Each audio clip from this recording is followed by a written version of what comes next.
Across all 50 states in the United States, a wave of protest is poised to make history.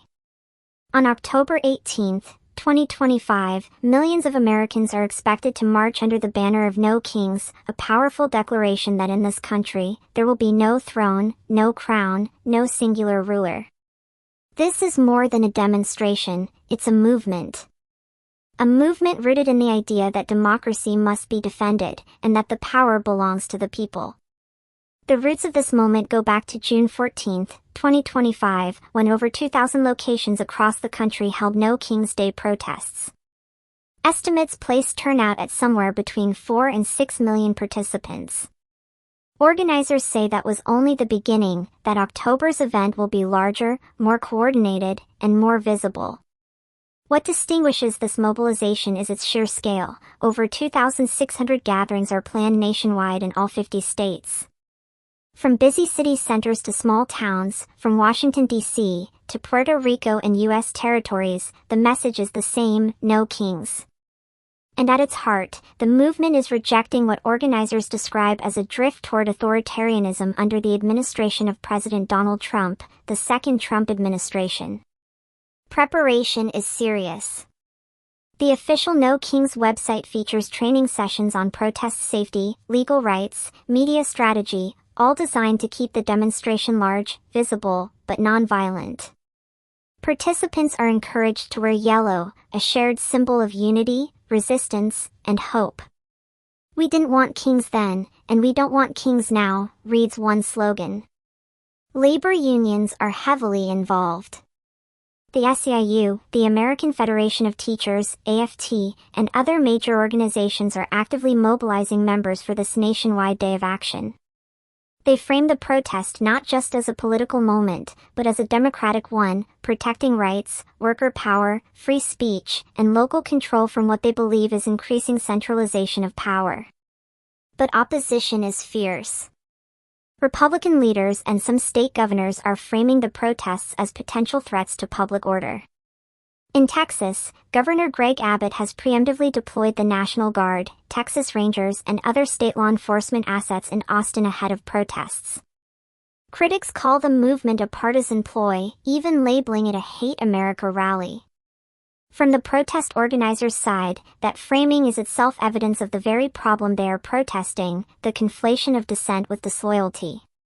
On the front lines of these protests are everyday Americans, veterans who served under flags of many colors, workers who struggle to make ends meet, immigrants who fear the loss of rights, and students who demand their voice be heard.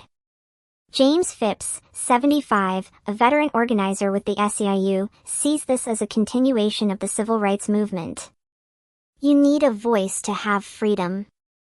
He and thousands like him argue that when the executive grows unchecked and dissent is suppressed, the system becomes what they claim it once rejected, a tyranny. Despite the organizers' call for nonviolence, risks remain.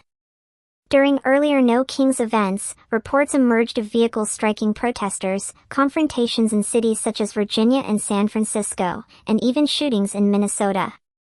Such incidents raise the stakes, both for protesters and law enforcement, underscoring the importance of preparation and clear communication.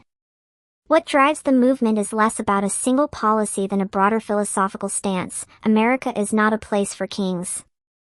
The United States was founded on the idea that power derives from the consent of the governed, not from a crown, not from unbridled executive rule. Organizers argue that the country is at a tipping point if the balance between the branches of government, the rights of the people, and the oversight of power is not protected, the foundational principles of democracy may erode. With events planned coast to coast, from Washington, D.C. to rural towns, the No Kings movement is positioning itself as a nationwide phenomenon. It is not regionally isolated, but rather intentionally expansive, seeking to turn local awareness into national momentum.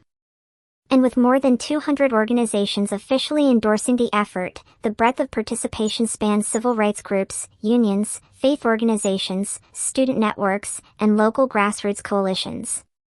The message also connects to concrete policy concerns: immigration enforcement, the deployment of federal forces in cities, the use of executive orders and national security rhetoric at the domestic level, and fears of political retaliation against dissent. For many participants, the protests are a call not just to speak out, but to act, to demand accountability, to stand up for institutions, and to make their presence felt. What happens after October 18th will matter. Organizers make no claim that this day alone will solve systemic issues.